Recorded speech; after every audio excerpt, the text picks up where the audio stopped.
So there's lots going on in Ecuador as well. Now this is due to pressure to oblige with cabal elements down there and demands over the economy, and also the Julian Assange issue. Remember, Assange is in an Ecuadorian embassy.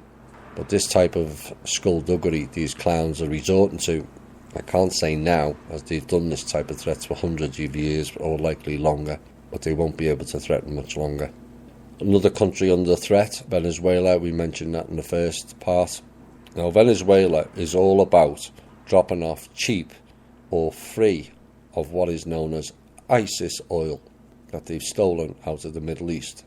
They were already getting a deal that was beyond ridiculous of $25 a barrel, which they made for themselves, the Bushes et al., and then they're selling them for $50 and $60. Nice little earn of that. But then they started to steal it as well. And the drop-off point was Venezuela. But it's also the dropping-off point for the Muslim Brotherhood into the Americas.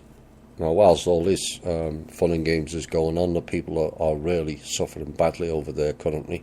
And the People's Club sent some food and essential items to a small village recently, last month, to keep them going for a bit.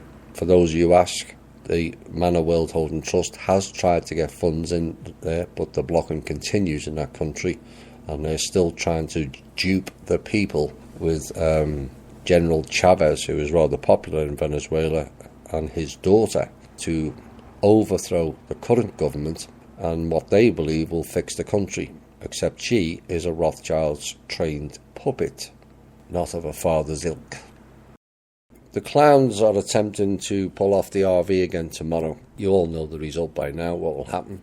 What will happen is a lot of people get angry and more will leave. That's what's been going on. So they tried an interesting tactic this week. And normally there are 2 or 3 attempts each week. Monday, then Wednesday, and then Friday, and then Monday, and then Wednesday and Friday, and on ad nauseum. But this week there was a 1 week gap, Friday to Friday, between the attempts. Why? Because they are losing minions. Every time it fails now, more and more are seeing through the illusion and stepping down.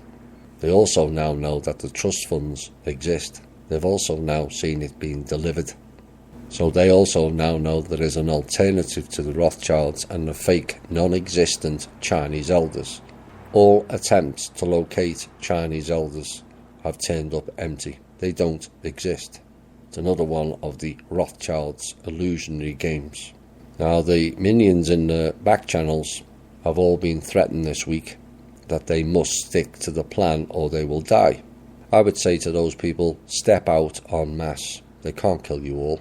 And I will repeat again for the new members, their RV or GCR or Nasara or Jessara or the Saint Germain Trust is all bullshit. 100%, period.